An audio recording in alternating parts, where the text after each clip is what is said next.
Welcome everyone to another Lake Lewis Jr. show. Appreciate you joining me as always. And it's an exciting time here in the DMV if you're a Washington Commanders fans, because your team sits at 4-1 atop the NFC East Division after another outstanding performance beating the Cleveland Browns Sunday. And this was a game that I think a lot of people were looking forward to seeing. How will Washington respond? Because let's face it, they were going to be coming home after two big road victories over the Cincinnati Bengals on Monday night.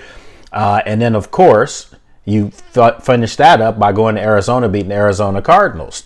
So in years past, let's just put it this way. This team would have come home and lost in front of their fan base. Well, this is a new team, a new direction, and I've been saying for weeks now, folks, and I hope some of you are starting to really catch on to this too. You have a good football team. You really do. You have a young team that's playing well, that's getting after it. So we're going to break all this stuff down today and get your thoughts on what's going on with this Washington Commanders team. Before we get into that, as always, I want to thank all of our good sponsors out there, the people over at Thermopack. You can go to thermopack.com and find out more about an innovative mouth shield that's changing the game. And then, of course, you can go to sidelineprep.com if you want to become a professional cheerleader. And that's right, folks. Yes, if you want to become a professional cheerleader, female or male, make sure you go to sidelineprep.com. If you want to look into an innovative new cooling towel, new cooling mechanism, then check out our good friends over at Chill Skins, where they have great cooling wear that you can wear as far as headgear, as far as, you know, a towel that you can have. And I've used it for years. So make sure you go to chillskins.com. If you want to follow me on social media, all you have to do is follow me at Lake Lewis Jr. That's on all social medias. And then if you want to subscribe to this podcast, the Lake Lewis Jr. Show, you can subscribe to it on YouTube, where you can watch it, or you can subscribe to the audio form of this on Spotify, iHeart, Apple Music, you name it, it's there. So I was just excited to talk about this. You know, if you are into like self-help and you think of, you know, being better at something, you know, I encourage you to look up Jim Rohn, not Jim Rome, but Jim Rohn. Okay. And he has this, you know, this saying that you are the average of the five closest people you keep around you. So in other words, he's saying that if you keep strong people around you, high character people around you, successful people around you, in your immediate inner circle of five, you're going to become them. You're going to duplicate them as they're duplicating you. And I think for Washington, for the Commanders, right now, what you're seeing is a football team that has pros, of course. All these guys are good. All these guys were studs and stars wherever they came from in college or in high school. They were the man. Well, when you get in the pros and everyone's good, you need leadership to help take you to a different level as far as play, as far as production. And I think for Washington, everything starts up top. You know, you have an owner now who's not in the way. You know, matter of fact, I don't recall the last time I've seen Josh Harris out at the practice facility. I just don't see him out there. Maybe I'm not looking for him, but I'm pretty convinced that I would have noticed if he was there, you know, in a visible fashion or manner. And he's not. He's the guy that's writing checks. Everyone says, I need this. We need that. We need that at the stadium. We need this kind of player. And he's bang, bang, bang, bang, bang. I'm going to get it to you. I'm going to hold you accountable for the money I'm giving you, but make sure you do the right things. And now Adam Peters, general manager, is doing all the right things. Dan Quinn as a coach, pushing all the right buttons, seems to have these guys really focused on the whole character thing. And it's a big deal. And you can see that this young team has character. They're different from years past. So you think about the five, you know, people you keep around you and how you want things ran and how you want production. It all starts at the top. That's leadership. That's in any organization, in any business, in anything we do in life. It's your parenting. It's your parents. It's called leadership at the top. It trickles down. If you don't have it, guess what's going to happen? Crap down at the bottom is going to happen. This thing has changed. And now when you talk about on the field, think of what they did. Washington, Adam Peters, Dan Quinn. They went out and got, Bobby Wagner, Frankie Louvu, Zach Ertz. Think about those guys, high character guys that have won. Frankie Louvu hasn't. I mean, he's younger, but he still was a really good player that you knew could become a superstar in his next outing. And that's what he's doing in Washington. But specifically, I mean Bobby Wagner and Zach Ertz. Those guys have won a Super Bowl. Bobby Wagner's first ballot Hall of Famer. When he retires, if he hangs it up tonight, he's walking into the Hall of Fame in Canton. Yellow Jacket awaits him. When you have those type of guys that can show young guys, this is what it is to be a professional. This is what it looks like when adversity hits, how we got through it in Seattle, how we got through it in Philadelphia when Ertz was there. This is what it looks like to get through that. But more importantly, this is what a good football team looks like. This is how a good football team handles business on the field on Sundays. And I'm seeing Washington develop all of these characteristics overnight. And there's building, and it's building. And now you have a young team that wants to play for each other. You go back to that Cleveland game. This was the ultimate, not even a trap game. A trap game is for teams that are good. This was the ultimate as far as, a game that Washington traditionally loses at home when there's expectations. And what did they do? They stepped on Cleveland. They humiliated them. Hell, they've got that game alone has them thinking about should Deshaun Watson be their quarterback. So every time that they get to teams now, they cause turmoil when they leave. And that's what good teams do. They beat you to sleep, and they've done that for 2 straight weeks now. If you look at this game and look at the stat line, we'll pull it up here, okay? You look at the stat line, time of possession, Washington, 31, okay?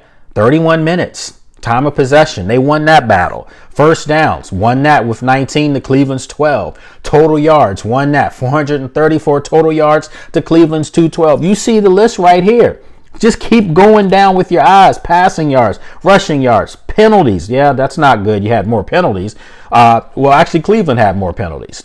So again, total return yards.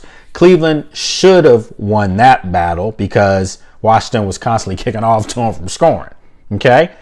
But this is what I'm saying. Total plays, more yards per play, 6.7. Okay. Washington did have more turnovers, and normally when you have more turnovers, you lose games. So, folks, the Commanders are doing exactly what good football teams do. That's the offensive side of the ball, what they did. And it was pretty impressive. Okay? You go to the other side of the ball, and the defense was everywhere as well. 7 sacks in this football game. Frankie Louvu, 2.5 sacks, a fumble, recovery. These are the type of things of player of the week status. And I tweeted out that I think Frankie Louvu is going to get an NFC player of the week honors. I'm pretty certain he's going to get that. If not today, tomorrow we'll be hearing about that. That's the type of performance that this kid had. And he's playing great football for all of a sudden resurgent Washington defense that's starting to match the productivity of the offense. And if you get these things, folks, I'm telling you, this thing is really picking up some steam ahead of Baltimore on Sunday. We'll talk about that shortly. I really think that there's something special brewing here. And it starts with number 5, Jayden Daniels. What can you say about his performance? I mean, this guy did everything imaginable on the football field. You can see the electric run here. You can see the drop back, the passing, everything that he does. And for Jayden Daniels to have 238 yards through the air and 82 yards, with his legs, it's demoralizing to defenses. It truly is. In the first quarter, you could see that he's running and getting away from Cleveland defenders. Myles Garrett, the defensive player of the year last year, did not have a stat, did not record a stat. Not a tackle, not a sack, not a pressure, nothing. He was totally ineffective. I understand he's a little nicked up, but an unhealthy Myles Garrett is better than 80 of defensive linemen in the NFL. Okay? So to use that as an excuse is not warranted because everyone's nicked up. Brian Robinson was nicked up in the game. Some thought he might not even play. He had 2 touchdowns, folks.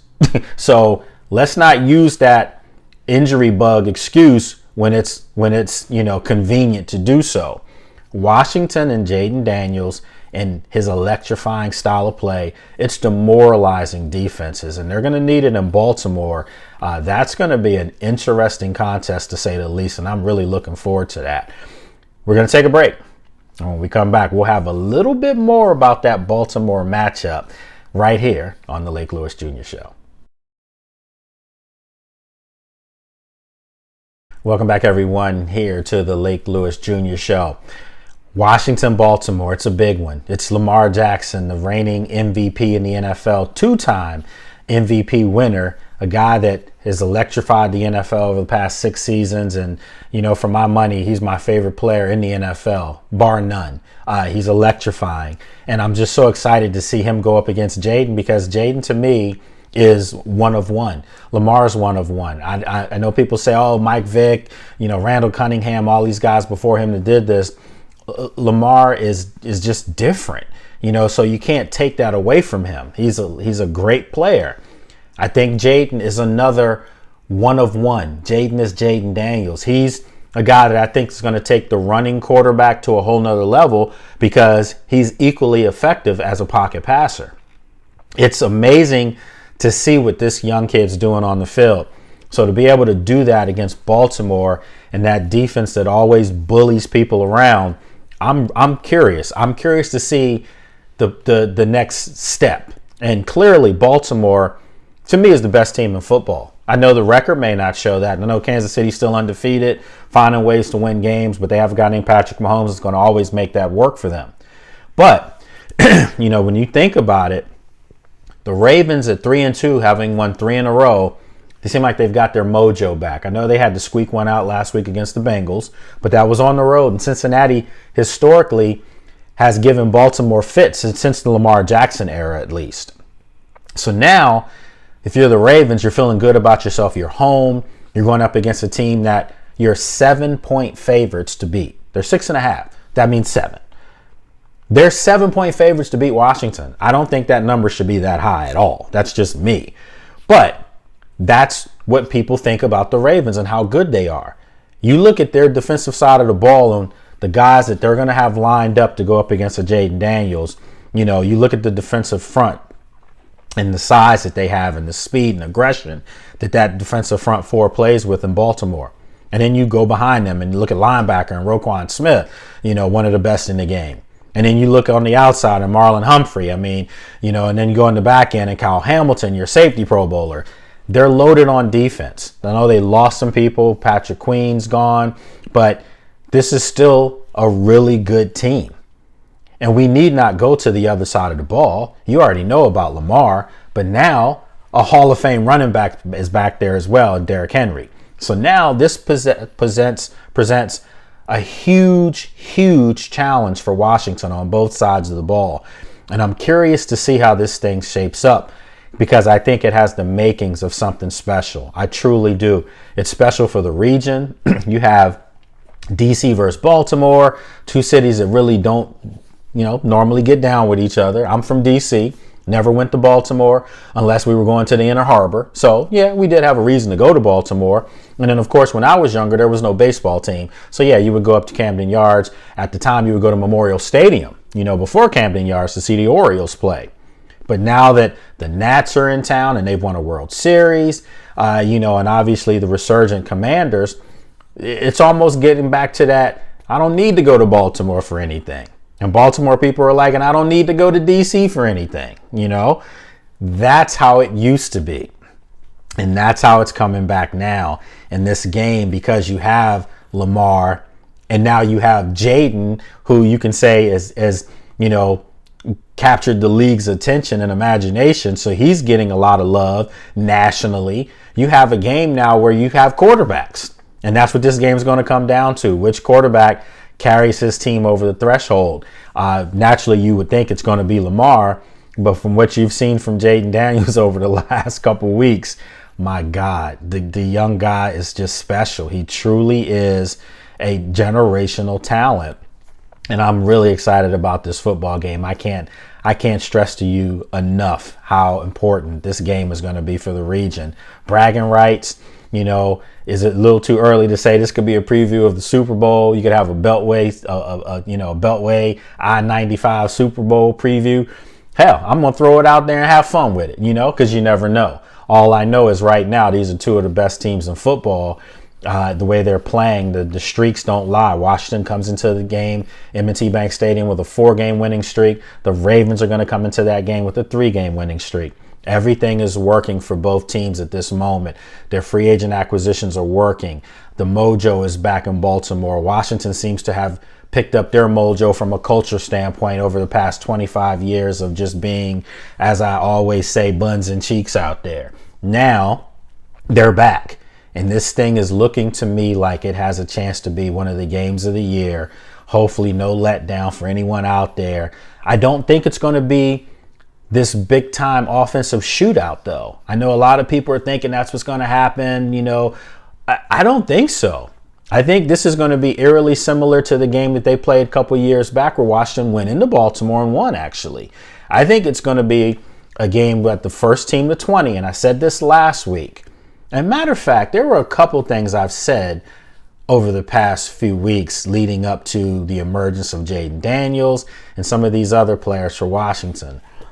What is this storyline? So give me kind of your top couple of storylines that, you're going to sink your claws into when you get up there to Ashburn.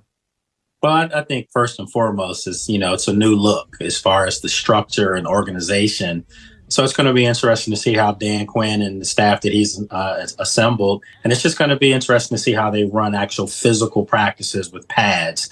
Obviously, and then Jaden Daniels, I think everyone wants to see how well does the rookie look and does he look like the guy that'll be under center for week 1? Obviously, it starts in training camp. Finally, just the talent level. I think it appeared to us during minicamp and OTAs that the talent level looks different. They look faster and they look like a much more physically imposing team.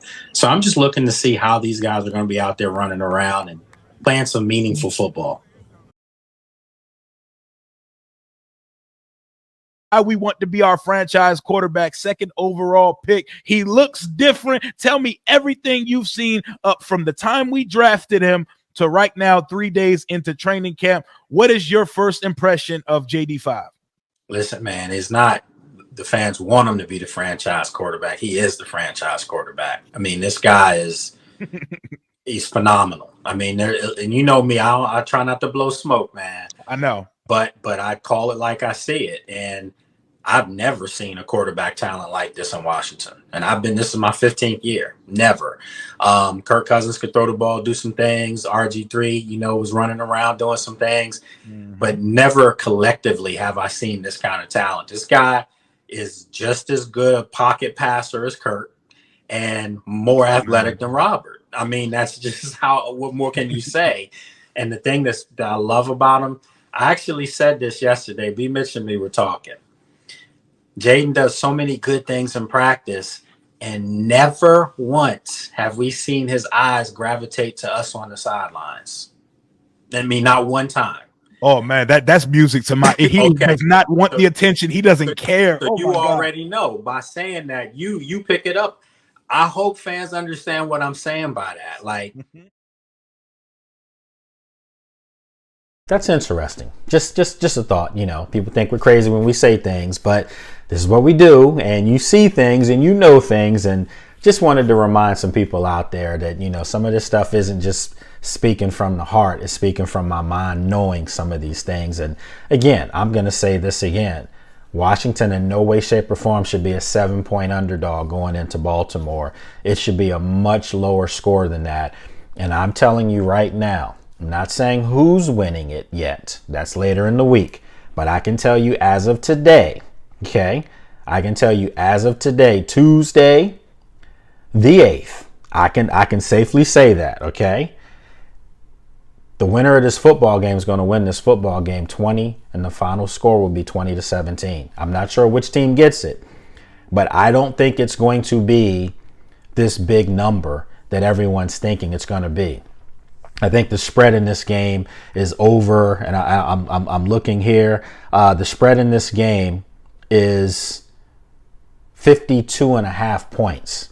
I just, for the life of me, don't see these two teams this week eclipsing that. I know Washington's been scoring a lot of points. The Ravens have found the running game, and they've been scoring points. They obliterated Buffalo last week. Baltimore did. Okay. They just squeaked out one against Cincinnati where they went over 34. So, yes, they've been scoring points. Washington's defense, though, it seems like they found their legs under them. So, I don't think this goes over 53 points. I just don't. I could be wrong. I've been wrong many times. But I think this is going to be a low-scoring football game, and I'm sticking to it. I think the winner of this game is the first team that gets to 20. And I think that wins the football game. I said that last week against Cleveland. I remember. You just saw it. You just heard it. Just in case you don't remember, I said this. Yes, something had to give in that. And for me, it was Washington getting to 21st. And they did. And they won the football game. And I said they're going to win the game going away, which they did. So, my friends, it's Tuesday, it's early, lots of stuff to talk about. As we go through the week, we'll talk about, the fiasco that's going on up in New York, the firing of Robert Saleh, the head coach, which I think is a total Bush League crap firing. Yes, the Jets have not been playing well, but they're 2-3. They win this Sunday. They'll be in first place in the dreadful now AFC North. So, they fired their coach. We all know what that's about. I don't think you have to be a rocket scientist to realize that that's an Aaron Rodgers decision by the ownership to get Aaron Rodgers, control of the team, basically, where there's no varying opinions or difference of opinions between him and his coach. And to me, I think that's a horrible look for Aaron Rodgers. I truly believe that, because the Jets were playing well before Aaron Rodgers got there. And I mean that on the defensive side of the ball, which is Robert Saleh, which is his strength. He came from San Francisco, where he was the defensive coordinator there in the Super Bowl. This guy knows how to coach defenses, and the Jets defense, had played well up until Aaron Rodgers getting there. They didn't have a quarterback. Zach Wilson was their quarterback. They didn't have a quarterback, for that kind of level that they were aspiring to get to.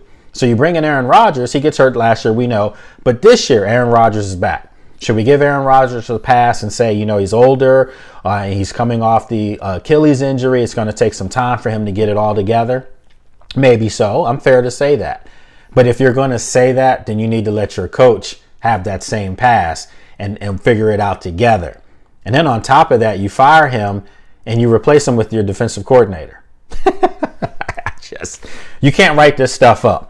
But maybe that's why the Jets are the Jets, just call it like it is. Maybe that's why they're in the situation that they're in right now, because you're letting the inmates run the asylum, and you can't do that. That's a poor decision, in my opinion.